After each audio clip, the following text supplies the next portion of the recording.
go up. That off. And the Frank and his motherway of YellowFord and Drumlin Farms, John and Chich Fowler Memorial Irish EBF Mare's Chase. It's a grade 3. Over 2 3/4 miles, 13 fences to jump. It's Allegorie De Vassy who strides on to make it. From Hauturier on the inside, the grey Riviere de Tel, then Limerick Lace, who wasn't great at the first. And the back marker is her stable companion, Melina Girl. Fence 2 before the straight, and it's Allegorie De Vassy, the leader.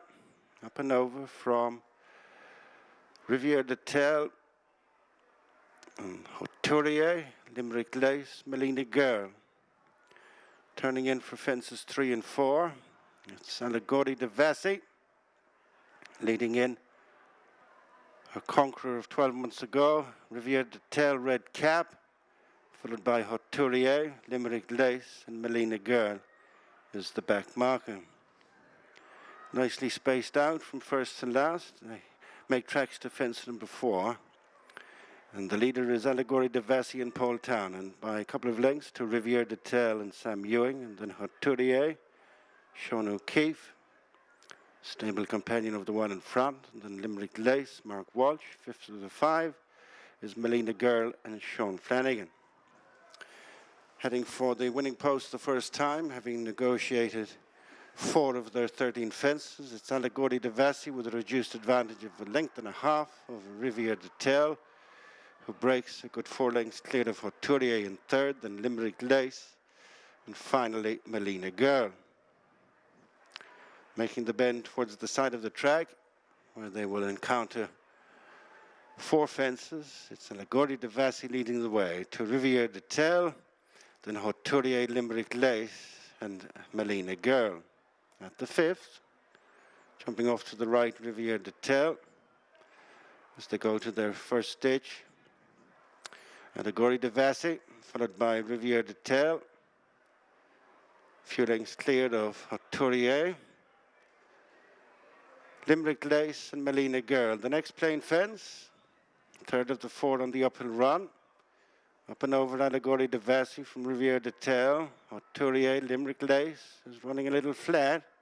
There's one behind Melina Girl. Now to the last of the 4, having passed the halfway stage. Allegorie De Vassy continues up top from Riviere de Tel, out in front of Hauturier, then Limerick Lace, and finally Melina Girl. 10 furlongs to go. Now a significant run before they'll get to their next fence, as the 2 on the far side have been taken out. Allegorie De Vassy by less than 2 lengths to Riviere de Tel. 5, 6 lengths cleared of the 3rd running Hauturier, and then Limerick Lace.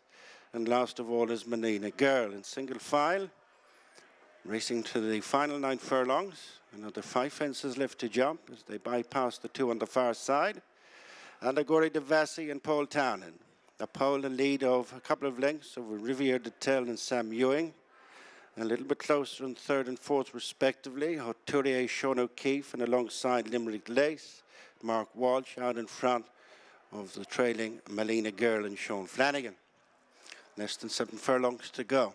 5 fences to jump, and the Frank and his motherway of YellowFord and Drumlin Farms, John and Chich Fowler Memorial EBF Mares Grade 3 Chase. It's Allegorie De Vassy, chased all the while by Riviere de Tel. As they arrive at 5 fences from the finish, 6 furlongs to go. Pushed away from that one, Riviere de Tel, as Allegorie De Vassy comes back to the point at which they started. Leading Riviere de Tel, moving after them in 3rd is Limerick Lace, who's followed by Hauturier, and Melina Girl has always been last. 4 fences left to go. Allegorie De Vassy still putting in a good shift over this one. From Riviere de Tel, who's come down, went to take the fence with her. Sam Young has quickly got to his feet, as Allegorie De Vassy has been left well clear now. After the departure of Riviere de Tel, Limerick Lace is trying to make an impact in 2nd, and then Melina Girl, who relegates Hauturier to be last of 4 that remain in the race, as Allegorie De Vassy has the other 3 off it and behind. Turns in for the final 2 fences, Allegorie De Vassy and Paul Townend. Way out in front with 2 fences left to jump. In 2nd place is Limerick Lace, then Melina Girl. Hauturier just appears in the straight. Allegorie De Vassy safely over the second last. There's just one fence to negotiate between her and victory and the Frank and Liz Motherway of YellowFord and Drumlin Farms, John and Chich Fowler Memorial EBF Mares Grade 3 Chase and Glorious Isolation is Allegorie De Vassy and Paul Townend from Limerick Lace and Melina Girl, who are failing to bridge the gap. Final fence coming up. It's Allegorie De Vassy and Paul Townend safely over, have made every single yard of the running. Underperformed on return Allegorie De Vassy, but this is much more like it as she bounces back to form in the John and Chich Fowler Memorial. It is Allegorie De Vassy winning by a big margin, continuing a superstar at 25 for Willie Mullins, Paul Townend, both here and down at Tramore. Limerick Lace second, Melina Girl in third. Horterier will finish the course, a remote last of 4-5 having started.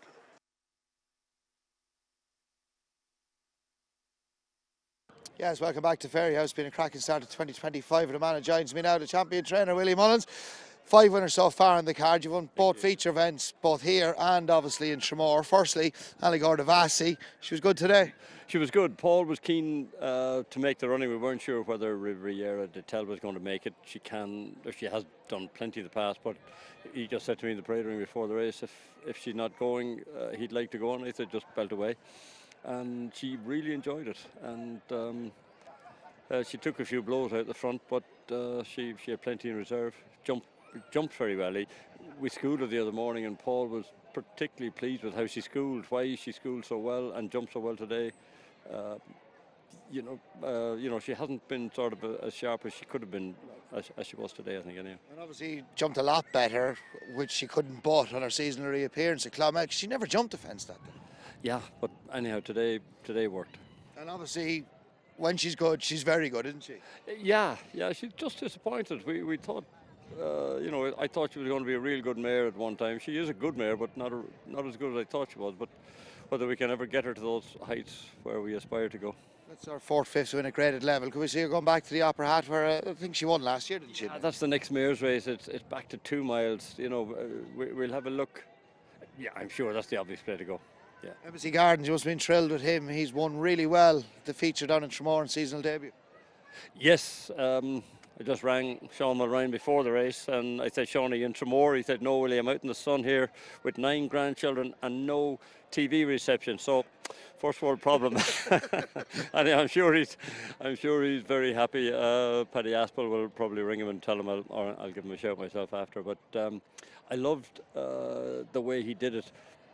Like last year, watching him race, I'm thinking he loves galloping, he loves jumping, and chatting to Michael O'Sullivan before the race, he said to me he didn't think there was much pace, and I said, well, you go ahead, be positive out the gate and take it to them, because I said that's what he loves to do, and he did it today. He always jumps, he always runs well fresh.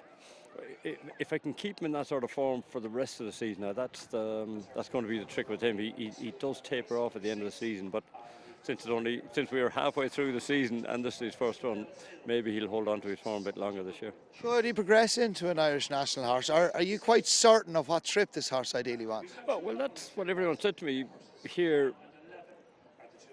Irish national horse. And I said that's what I thought last year. I thought he could be a Gold Cup horse or an Aintree national horse, an Irish national horse. But I wonder, does he really stay those trips? We ran him in the National Hunt Chase in Cheltenham, 3-5 I think it is now, and I didn't think he got home. So I'm going to have a look at, I'll have to think about that. But I loved that was 2-5 today on heavy ground. He probably gets 3 miles. I'm not sure he gets further. Okay, could he turn into maybe a Ryanair horse, or he might need to improve a bit? That could be the job now. Yeah, Ryanair, yeah. Could be just his right trip. Something like that, yeah. He's not slow, he doesn't lack a gear. No, and the way he jumps, he's just fantastic. You'd love to be a jockey riding him. He gives you a fantastic feel. Well, it appears to be, anyway. Aurora Vega, good to see her bounce back after that totally underwhelming performance in Wexford the last day. Yeah, she was clinically abnormal, I think, after Wexford. I was worried with, what did we have, 24 mils of rain, nearly an inch of rain here last night, and I thought would I withdraw her because the ground was so soft in Wexford, and if it was like that coming up here today, but Paul walked the track, he said, Willie, Fairyhouse needed every bit of that rain. He thought it was only yielding with 1 or 2 soft patches, and I think that might have made a big difference to her. I think she might be a little bit more ground dependent than we think. Okay, and that might have, obviously clinically abnormal, they weren't right, but that would obviously factor in going forward the decisions as well about ground too. Yeah, but at least she's back to form now again. So you like the fact that she's able to win around Fairyhouse. You're looking at the Grade 1 here at Easter, and maybe the Solarina race here in, I think, about 25 days' time. 25th of January, I think it is. Yeah. Okay, sounds victorious. He's done it well. Say we're slightly concerned turning in, but he's a horse who doesn't do very much in his race, does he? Yeah, I mean, they've a good new initiative here where they've all the hurdles up the side of the track and down the far side before you turn it to straight because of the low-lying sun. And Paul said he just went to sleep when he had no hurdles, nothing to keep his attention, and he only woke up between the last 2 hurdles. I thought Eddie Cawley's horse would win. I mean, he just arrived with a wet sail, looks a real nice type of horse. And our fella then, Paul, just gave him 1 or 2 slaps to wake him up, and when he got going again, he had enough in the tank. He looks a real chaser in the making. He wants get up to 3 miles, I think. I love the way he approached these hurdles in the early part of the race, just his head out, 2 big ears, looking for his own stride, picked his stride. Real nice chase in the making. And obviously he's had a really good level of form and bumper. Sure, he's only beaten 4 or 5 lengths in the champion bumper last year. Yeah. But he looks like a horse that's only going to improve when he steps further up in trip. I think so. He's out of a presenting mare, so he'll stay all day by Champs-Élysées. So he's got it on both sides. We're happy enough with him. Yeah, good stuff. And your first winner in Tremor, name escapes me, something Coco. Was it a rope? Oh, more Coco. Yeah, I think maybe my wife bred it, or maybe I bred it. But anyhow. More Coco, yeah, she's out of 1 day more. It goes back to some ancient Grand National winner.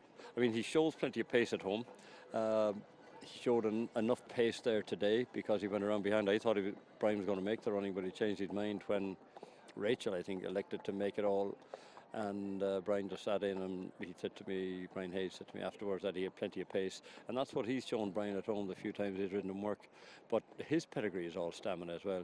He's by Cocorico, so he's there's plenty of stamina there. So he's a horse I think will improve when he goes up and trip as well. Just to recap yesterday, I didn't get to speak to you yesterday. Most importantly, we got David Flynn's money.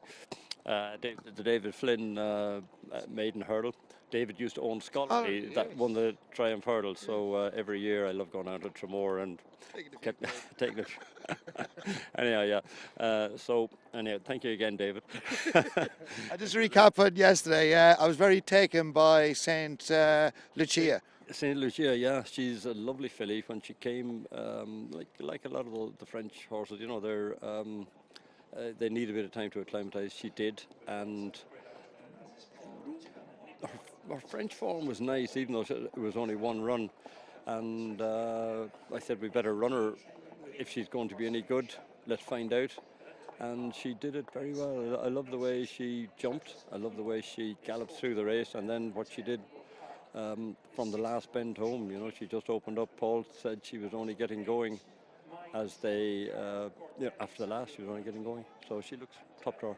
Quick word about your remaining runners. Champ Kiley, O'Muro Park, he was running some race when he fell at the last here. Kiley would have the hurdle rating to go very close here. O'Muro Park was running a cracker against Impere Pass when he fell here. Didn't deserve to fall, he jumped so well. But unless fences bring out huge improvement in him with a clear round, the other fellow will go very close. And we've one other one. Chosen Witness, yeah. He's going to have to find a bit on form over hurled, but he has to start and get going. Nice horse in the bumper as well, won a pint for Donegal. That's right. I'm not sure how good he is